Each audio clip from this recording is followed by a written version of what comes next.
साथियों, आज हम आपको एक्सप्लोर कराएंगे बंसीवट वृंदावन। यह वह स्थान है जहां भगवान कृष्ण गोपीनाथ ने शरद पूर्णिमा की रात पर महारास नृत्य की लीला की थी। बंसी का अर्थ होता है बांसुरी और बट का अर्थ होता है बरगद का वृक्ष।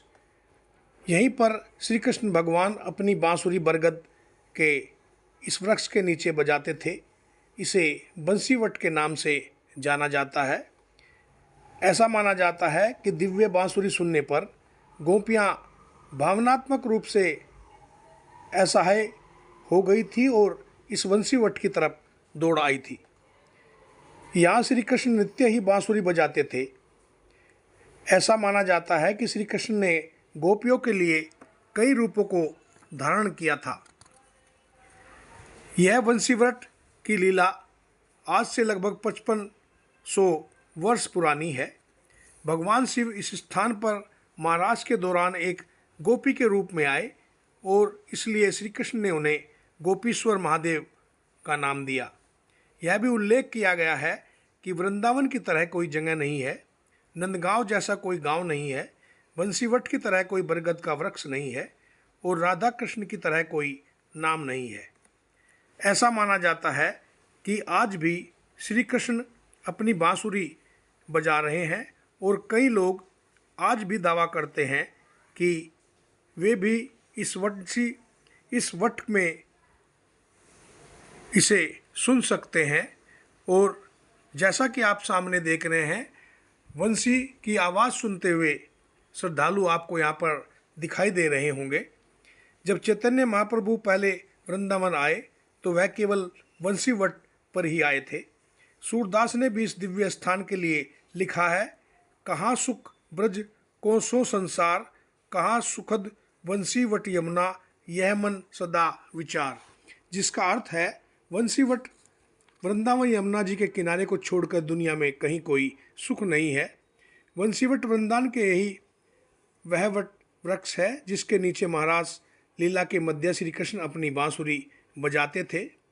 यहाँ बंसीवट मंदिर की दीवारों पर महाराज की लीलाओं को सुंदर रूप से चित्रित भी किया गया है। बंसीवट का इतिहास पौराणिक और ऐतिहासिक दोनों है। इसे वह पवित्र स्थान बनाता है जहाँ भगवान कृष्ण ने बांसुरी बजाई और रासलीला की थी। यह वही बरगद का पेड़ है जहाँ से कृष्ण गायों को बुलाते थे। इस स्थान की महिमा को सूरदास जैसे कवियों और चैतन्य महाप्रभु जैसे महान संतों ने अपनी गाथा में गाया है और आज भी श्रद्धालु यहाँ बांसुरी की मधुर ध्वनि सुनने की मान्यता रखते हैं। पौराणिक कथाएं जो इस वटवृक्ष के बारे में प्रचलित हैं, कृष्ण भगवान की यह लीला का स्थान है, रासलीला का केंद्र है। बंसीवट के तट पर भगवान के दिव्य वेणुनाद का यहाँ स्थान है और वेद व्यास का ज्ञान भी यहीं पर दिया गया था। माना जाता है कि भगवान कृष्ण इसी वट वृक्ष पर बैठकर बांसुरी बजाते थे।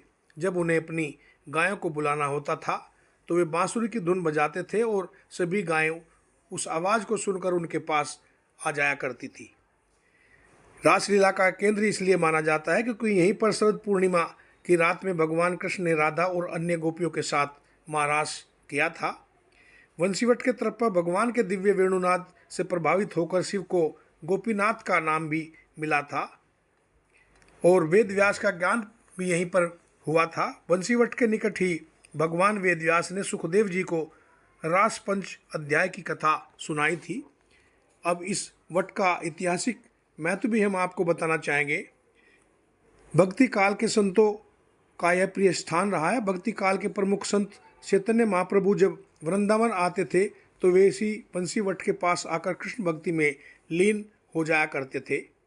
सूरदास का भी उल्लेख इस बंसीवट के ऐतिहासिक रूप से मिलता है। महाकवि सूरदास ने भी अपने ग्रंथों में बंसीवट की महिमा का बखूब भी से वर्णन किया है। अब हम आपको इसकी मान्यता और वर्तमान स्वरूप के बारे में भी बताना चाहेंगे। आज भी इस प्राचीन वटवृक्ष की टहनियों से बांसुरी की आवाज़ सुनाई देती है। ऐसी भी मान्यता है और विश्वास है कि इस स्थान पर आने वालों की मनोकामनाएं भी पूर्ण होती है। जैसा कि आप सामने देख रहे हैं, इस वंशी वट के वृक्ष के नीचे कृष्ण भगवान का लीला का स्थान है। रासलीला का यह केंद्र माना जाता है। आशा करता हूँ कि यह मेरा वीडियो आपको अच्छा लगा होगा। अच्छा लगा हो तो मेरे चैनल को लाइक शेयर और सब्सक्राइब करें। राधे राधे।